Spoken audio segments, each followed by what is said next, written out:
최영이 조일신의 난을 진압하고 9년 후인 1361년 10월 20일 고려는 나라가 멸망할 수도 있는 대위기를 맞이하게 됩니다. 바로 10만 대군의 홍건적이 압록강을 넘어 고려로 쳐들어온 겁니다. 진짜 위기네. 자, 이 홍건적이 개경 근처까지 다가왔다는 소식을 들은 공민왕은요, 수도 개경을 버리고 안동으로 피난을 선택한 겁니다. 그렇게 공민왕이 떠나고 5일 뒤 결국 고려의 수도 개경은 함락됩니다. 와, 10만 명이니까. 네. 그리고 얼마 후 공민왕에게 그 함락된 개경의 소식이 이렇게 전해집니다.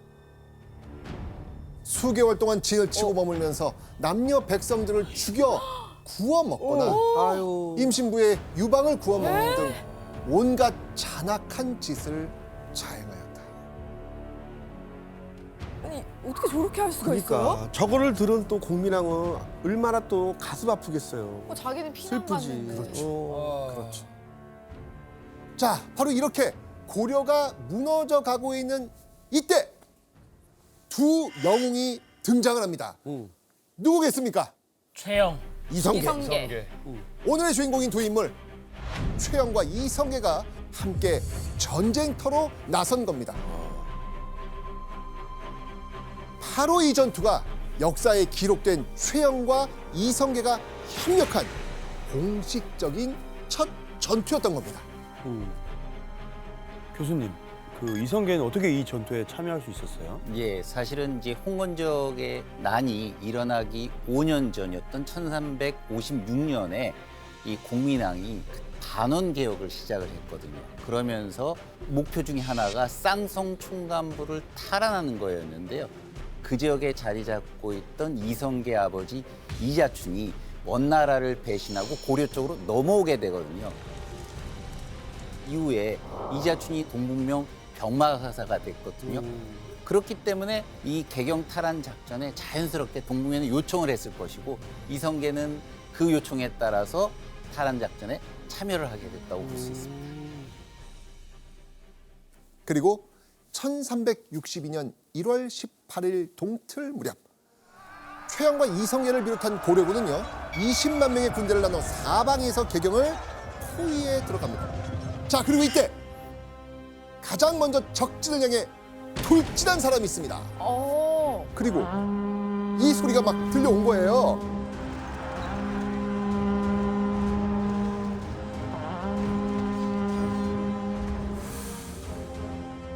이성계가 휘하의 친병 2,000명을 거느리고 용기를 내어 공격하여 먼저 성에 올라가 적을 크게 격파하였다.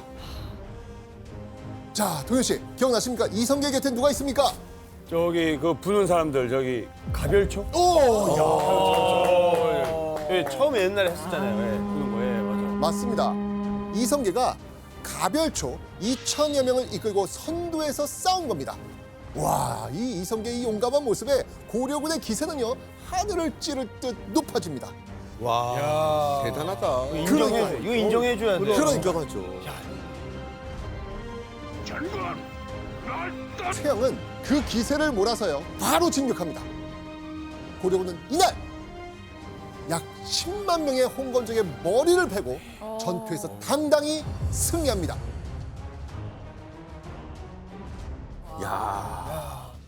이 일을 계기로 최영과 이성계는 경성수복 1등 공신이라는 훈장을 받게 됩니다.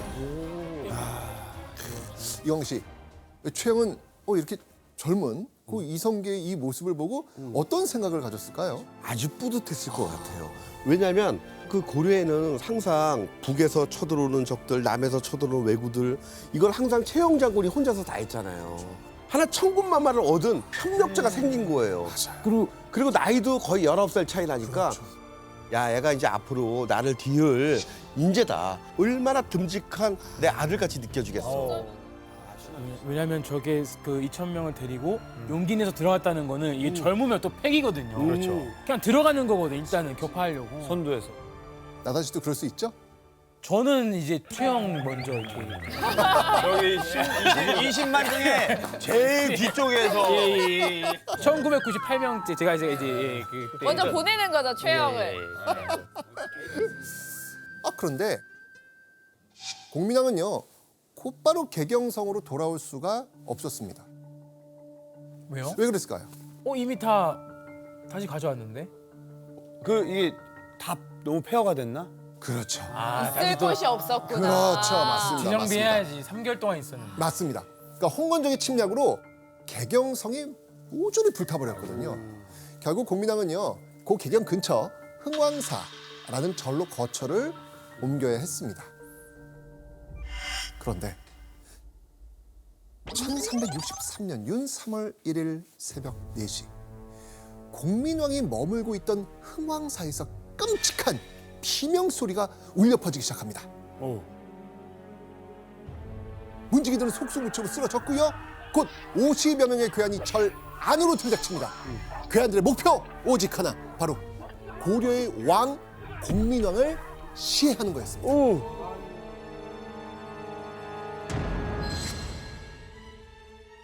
이 난을 일으킨 인물은요, 공민왕의 최측근 중 한 명이었던 김용이라는 사람입니다. 근데 교수님, 공민왕의 최측근 김용이 난을 일으킨 이유가 있겠죠? 당시에 이제 원나라 내부에서는 공민왕을 폐위시키려고 하는 움직임이 있었거든요. 그래서 김용이 아마 원나라하고 내통을 했던 것 같아요. 그래서 왕을 새로 갈게 되면 본인이 최고 권력자가 될 수 있잖아요. 그래서 반란을 일으켰던 것으로 생각을 합니다. 공민왕 최측근들 안 좋네. 그러니까 끊임없이 원나라의 측근들이 항상 그 공민왕 주변에 네. 항상 있었던 거야. 숨어 꿈틀꿈틀 있었던 거야. 숨어 있었나 봐요. 습격을 알아챈 공민왕은요, 재빨리 도망쳐서 밀실에 숨습니다.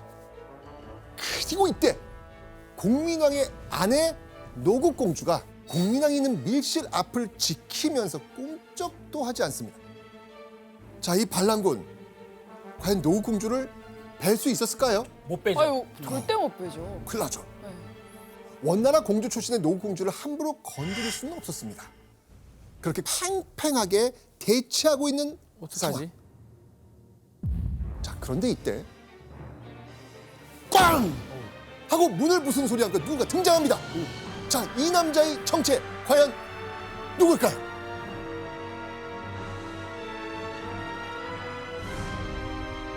최영은 변란이 일어났다는 것을 듣고 군사를 거느리고 달려가 적을 쳐서 그들을 모두 죽였다. 바로 최영이었습니다. 야, 최영은요, 순식간에 반란군을 무찌르고요, 이번엔 목숨을 빼앗길 뻔한 공민왕을 구해낸 겁니다. 계속 구해주네. 자, 그렇다면 이 흥왕사의 난을 진압한 이 최영, 공민왕이 어떻게 바라볼까요? 아니, 당연히 자기의 최측근이 계속 반란을 일으키니까 공민왕 입장에서는 믿을 사람이 없어지는 거 아니에요. 그런데 그렇게 위기의 순간마다 그야말로 최영이 등장해서 자기를 구해주니까 공민왕의 입장에서 보면 그야말로 신뢰도가 계속 쭉쭉 올라가겠죠. 아유, 제일 큰 상이 뭔지는 모르겠지만 내가 가지고 있는 가장 아끼는 것을 다 주고 싶을 거야. 이후 최영은요, 공민왕의 목숨을 구한 공을 인정받아서 대통령 경호실장과 비슷한 판밀직사사에 임명이 됩니다.